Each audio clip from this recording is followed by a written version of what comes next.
یاد رکھو یہ مسلمان کے گھر میں پیدا ہوا، یہ مسلمان کی باپ کی اولاد ہے، اس کی اولادیں مسلمان ہیں، اس کے بھائی بہن مسلمان ہیں، یہ اپنوں کا نہیں ہو سکا تو آپ کا بھی نہیں ہو سکتا۔ حکومت ہند سے ہماری گزارش ہے کہ ایسے سارے لوگوں کو بین کیا جائے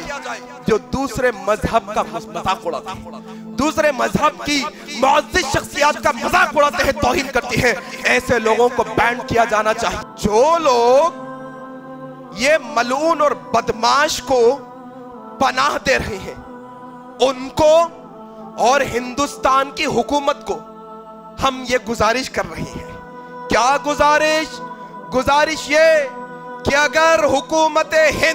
ہندوستان کی گورنمنٹ اگر اس پر بین نہیں لگائے گی، اگر اس کو یہاں نہیں روکے گی، اگر اس کو نکیل نہیں ڈالے گی، تو پھر آنے والے وقتوں میں یہ جس طرح سے آج اسلام کی معزز شخصیت محمد الرسول اللہ اور صحابہ پر تانے مار رہا ہے، انگلیاں اٹھا رہا ہے، آنے والے وقتوں میں یہ دوسرے دھرم کے بڑے لوگوں پر بھی انگلی اٹھانے والا ہے، یہ عیسائیت کے بڑے لوگوں پر بھی انگلی اٹھانے والا ہے، یہ ہندو دھرم کے بھگوانوں پر بھی انگلی اٹھانے والا ہے آنے والے دنوں میں، کیونکہ ہمیں تاریخ بتاتی ہے ایسے شخص، ایسے جو لوگ ہوتے ہیں وہ کسی دھرم کے نہیں ہوتے، وہ خدا کو ماننے والے نہیں ہوتے، وہ ایتھسٹ ہوتے ہیں، وہ ناستک ہوتے ہیں، وہ کسی کو ماننے والے نہیں ہوتے۔ بظاہر اگر وہ غیر مسلمان پنڈت کو لگ رہا ہوگا کہ مسلمانوں کے خلاف بول رہا ہے، اس کو پناہ دے دو، اس کو ساتھ لے لو، تو کل آنے والے وقتوں میں یہ بدماش شخص وہی پنڈت کے بھگوانوں کو برا کہنے والا ہے،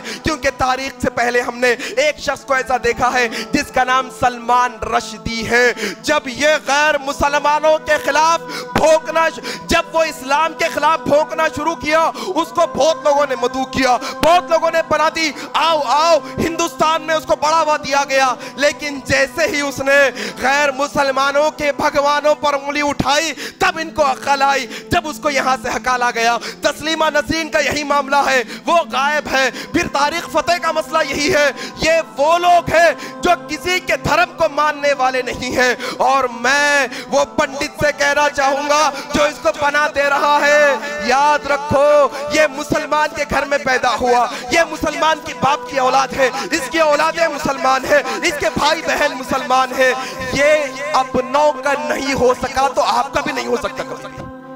یہ اپنوں کو دھوکہ دے کے آیا ہے، آپ کو بھی دھوکہ دے سکتا ہے، کبھی بھی آپ کو بھی دھوکہ دے سکتا ہے، اس سے ہوشیار رہو۔ یہ بن بندے کا ہے، کہیں نہیں رہتا انہیں،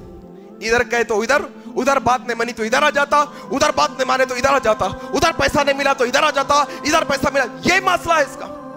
حکومت ہند سے ہماری گزارش ہے کہ ایسے سارے لوگوں کو بین کیا جائے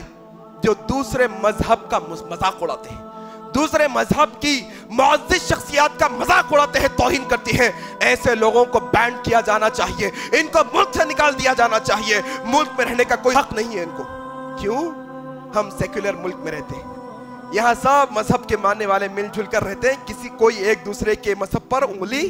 نہیں اٹھاتا۔